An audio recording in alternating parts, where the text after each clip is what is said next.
Hey, what's going on, peeps? Welcome back to day 5 of the 31 Days of Horror. Derek here, bringing you another review. Now, what we got for you today is a film from 1955. I'm gonna settle on the creature feature kick because I love my creature features, and this one is one I haven't seen in probably 12 to 14 years, I'm gonna say. It's the last time I seen this film when I was a kid. So I'm gonna revisit it for you guys to see what I think of it today. And what I got from you is a film that is directed by Robert Gordon, produced by Charles Schneer. He's more famous for like more creature features like this to come, but he's also produced like the Sinbad films, like the Seven Voyage and the Golden Voyage of Sinbad, which are fun films in their own right. And what I got for you today is It Came from Beneath the Sea. It stars Kenneth Tobey. If you don't know who he is, he's more famous for being the lead role of The Thing from Another World, which is the film that John Carpenter remade. And he was also in The Beast from 20,000 Fathoms, which I'm going to mention in this review later on. And it also stars I don't want to butcher it. Faith DeMercury. I think I butchered the hell out of that. I recognize her from This Island Earth, which is a science fiction film. Very interesting. You probably know like the famous mutant that's in that film. Now the main plot of this one starts out with Kenneth Tobey's character. He's a Commander Pete Matthews, and he's the captain of this submarine. What happens is the submarine gets attacked by something, but he doesn't know what it is. It has like a high amount of radiation involved in whatever it was. So he got some samples from the submarine that were on his sub still. So he calls in 2 doctors and scientists in this field, like a radiologist and a marine biologist, who's the girl, Faith DeMercury. And they pretty much sum up that it's a giant octopus that's living in the ocean, and it's attacking ships and wreaking havoc on small land masses like beaches. That's how big it is. That's pretty much the plot, and it all leads to this awesome confrontation in San Francisco, and that's pretty much the plot of the film. Now my main thoughts on this one. Let's get into the story and ideas first, and then I'll get into the other stuff.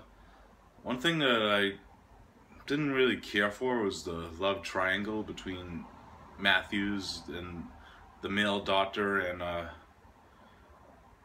female doctor. They had this weird love triangle that I knew was gonna go in a direction, but it kind of output it because the male doctor didn't seem too interested either in the chick, which is weird because in some scenes he did, but in some other scenes, like near the end of the film, he didn't. Which but I guess they had a close relationship and they were friends for a long time too, so maybe that's why they understood each other. It wasn't a full-blown romance between those two, but it was kind of an odd love triangle, which I didn't really care for. It kind of takes up most of the film too, which kind of takes you out because you want to see some creature action. Another thing that really bugged me about this film was this ongoing narration, which didn't really need to be there. It just came in scenes describing what was happening, but it was kind of saying that we were, because they were talking about doing this in the scene previously, and they pretty much telling us that we're too stupid to realize this on our own, which I didn't really care for the narration so much because it kind of took you out of the film and what was happening in it. Now let's get into the good stuff of this film, which is the effects. The octopus effects are done by Ray Harryhausen. If you don't know who he is, he's a stop motion animationist who was taught by Willis O'Brien.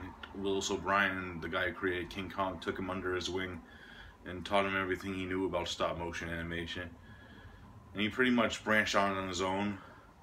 And he's famous for like doing films like The Beast from 20,000 Phantoms, which I talked about earlier in this review, and a few other films that I'm gonna review in this series too that I'm gonna talk about.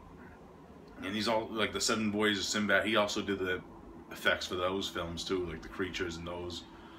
And Clash of the Titans. That's probably his last. I think that's actually his last film where he actually did effects in. Which the effects were probably the best part of that film. The story is kind of but the effects were awesome, and it really brought the story towards it. It's way better than the remake. Let's just put it that way. But otherwise, the effects of the octopus are just amazing. Like, there's a scene where the octopus attacks the Golden Gate Bridge. That's probably the most famous scene of this film. And it's just awesome. Like, the tentacles going over the bridges, arches, and tearing it apart. One tentacle goes inside the bridge and through a hole.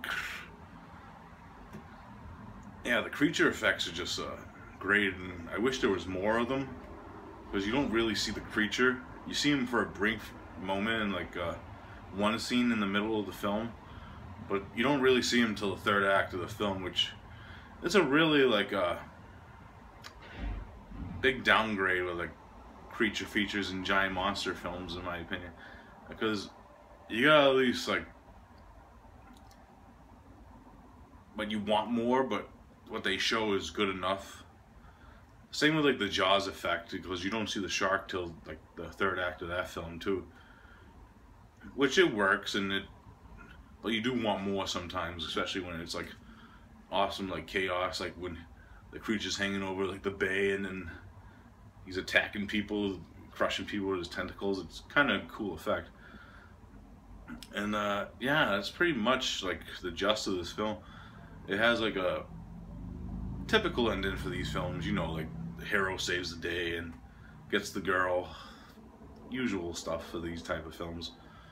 But I enjoy it, it's fun. If I had to rate It Came From Beneath the Sea, I'd probably give it a solid like 7.5 out of 10. It's not the greatest in Ray Harryhausen's like trophy of films, but it's really fun, and it has some like great moments in it too that pay off at the end. Plus, the Kenneth Tobey's always good. I always liked him as like a leading guy. He's always like this tough guy in like science fiction films and films like this. He's also in like character actors and stuff like that. Yeah, so that's pretty much all I got to say about It Came From Beneath the Sea. It was a fun experience. I do recommend you try to find like the Sony version. It has an interesting like special features and stuff with interviews with Ray Harryhausen. And it actually has a color version of the film, which Ray Harryhausen actually sat down and helped create.